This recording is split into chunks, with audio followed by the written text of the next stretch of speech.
All right, we're joined here with middle linebacker Travis Freeman from Ball State University. And Travis, talk about a little bit about your growing up. I know you're a native of Cleveland. A little bit about your childhood. Yes, I grew up in Cleveland, Ohio. As you said, I grew up in kind of what you would call the rougher neighborhood of Cleveland. Not a lot of positive stuff growing up. And that's probably one of the reasons that I was influenced to play football. I have two older brothers who actually was in the game, who didn't extend their career after high school football, but they played a major factor of me doing so.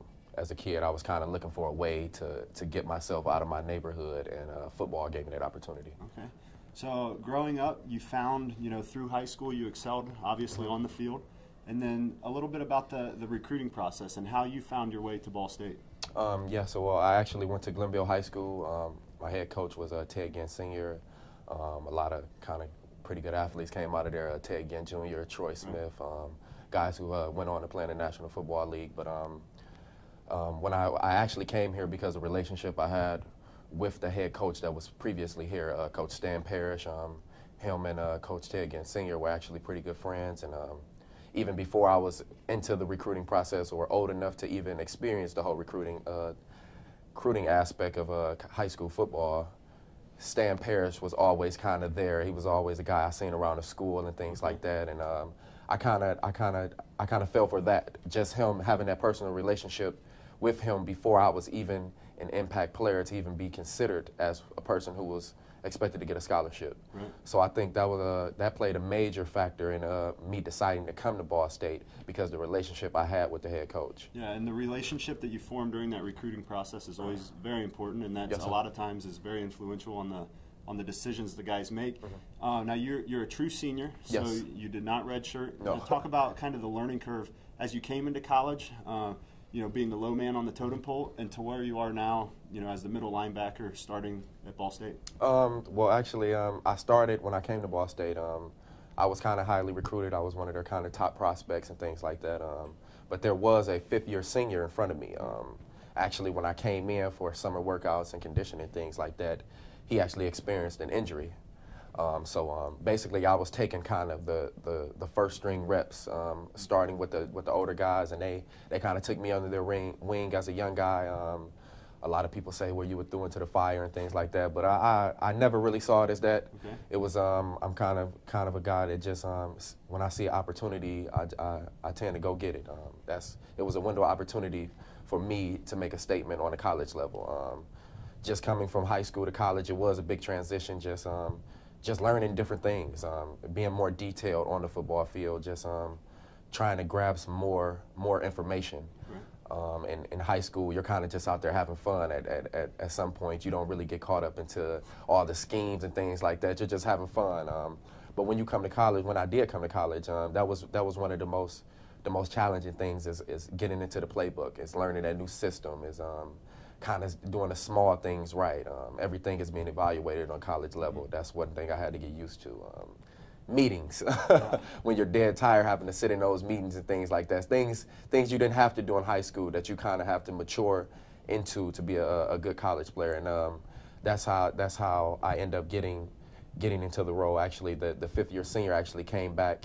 He started the first game, and some things took place on the field. He was injured and things like that, and he didn't play very well. And they gave me an opportunity that next week, and I haven't missed a game since. I haven't not started a game since that day. So. Right. Well, good. Now we talk about kind of the meetings and all that's involved in a college football player's life that the average fan doesn't necessarily know. Right. Can you walk us through a day on campus during the school year when you have to balance between class, going to practice, making sure you get the study time, going to the, getting your meals. Can you walk us through an average day during the season? Oh yeah, an average day for probably someone who's not injured and someone who's healthy. You probably get up on let's take for a Monday, for example. Well, no, let's take a Tuesday, for example, going into the work week kind of. That's what we considered our first day of work, coming off a game or anything like that. So you go in, you wake up kind of 5 a.m. or whatever it is. You may have a lift that morning or something like that. You may have to get up at 5 a.m. You may have treatment you have to be at, trying to get your body right for the next week. You may have treatment, like I said. Other than that, you probably, you go to class, you go to breakfast, you go to class. You may have 3 or 4 classes a day, depending on how your schedule is. So you're trying to balance that, also trying to get a nap.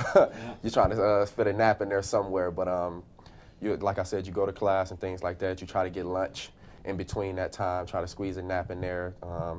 Most people are trying to get study table hours before practice. You're required to be at the stadium at a certain time for you to get taped and things like that. You may need to get some more treatment, or you may want to get there early to get stretched or something like that. From that point, you go to meetings. You have a meeting. You have meetings about meetings. It tend to get like that on the college level, but you have meetings. You have special teams meetings. Then you kind of go into your individual meetings, your position meetings, and things like that. Then you're on the practice field for walkthroughs. Then you have an actual practice. Then you have post-practice, and some people tend to want to watch the film right after practice and things like that. Me and myself, I like to go and watch the film right after, see what I did wrong and things like that before my coach gets to it. I try to get to the bad thing before my coach get there. But that's pretty much it. As you can see, it's time management is a very big thing on the college level, and discipline. If you can have those 2 aspects, you'll be pretty good on this level. Yeah, very good. And one other thing before we go, just one event that's happened in your life that has created you or turned you into the person that you are today. One event that's been kind of molded me is I lost my best friend. We grew up together and things like that. We always played football together. He was a little guy, but he played running back, but he had the heart of a lion. I always respected him for that and things like that. He was a real tough guy. Growing up and things, he always looked after me. I always looked after him as my best friend. He kind of got caught into the negative things in Cleveland, which I spoke about earlier, and he lost his life. He was murdered coming out of a convenience store in Cleveland. But that would have to be one of the things that kind of molded me into really wanting to excel at football, because he was a great athlete, and he never got that opportunity to show his talent or showcase his talent and things like that. We used to always watch college football on Saturdays and things like that, but he never got that opportunity. And I try to let him live through me. So that's one of the big deals, kind of with me, one of my life stories. So. Very good. Well, you can catch Travis out on the field playing middle linebacker for Ball State this season. And this is Jordan Thompson reporting for MAC Digital Sports Network.